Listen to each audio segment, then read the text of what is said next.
Hey guys, welcome back to another episode of my true life horror story. This one's called The Shadow Man in the Garage. So it was on Halloween night. It must have been like 96 to 98. I was young at the time, and I had no friends and nowhere to be. I've always been a loner, so it's kind of nothing new. But at the time, I had nowhere to be, and I knew that my cousins were going to be at Uncle Theodore's house, and I was invited. So naturally, who doesn't want to see their cousins, right? So we end up going to my uncle's house. We start watching movies. We start watching the typical offerings, the Friday the 13th, the mandatory Halloween 1978 viewing, of course, with a little bit of maybe Mangler. So it was a good time. Popcorn, pizza, soda, the works, anything that someone under the age of 12 would love, right? So the thing is, as we're at the house, Uncle Theodore disappears, and we start hearing thumping and shouting. And naturally, because kids are incredibly stupid, and I was no different, we go outside with flashlights. What's going on? Is everything okay? We hear the thumping and the thrashing coming from a garage. Once we get to the garage, we realize that the back door of the garage is open. And from the inside, all I can see is what looks like machinery.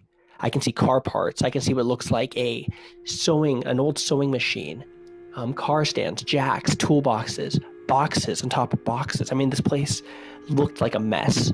And when I recall, it just looked like it was a hoarder's dream, something that any,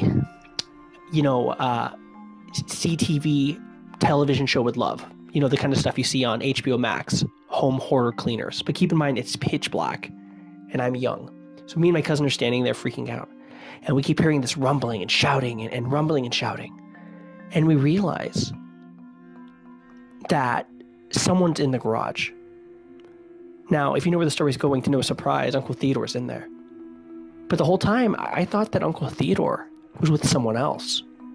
Because the entire time where I heard the noises coming from, I saw another outline of a person right beside Uncle Theodore.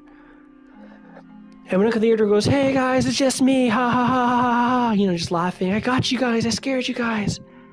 I keep noticing the figure right beside him. And keep in mind, it's pitch black. So I only know he's there because he's revealing himself, and I can vaguely see the glow on his face of the moon. It's barely hitting him, where he just looks like a white piece of skin. And I see the shadow right beside him. And I go, "Uncle Theodore, who's with you?" And he goes, "What are you talking about?" I'm like, "There's someone right beside you." So he just goes, "Ha ha, nothing there, you're crazy, ha ha." And I remember just feeling so confused, because I clearly saw a figure of another person. Thankfully, my father knew that Uncle Theodore wouldn't relent in his attempt to scare me. And being young and impressionable and afraid of everything, my father decided to save me and take me home that night, which I'm grateful for. But the thing that still gets me is there was a figure next to Uncle Theodore. And it never really made sense.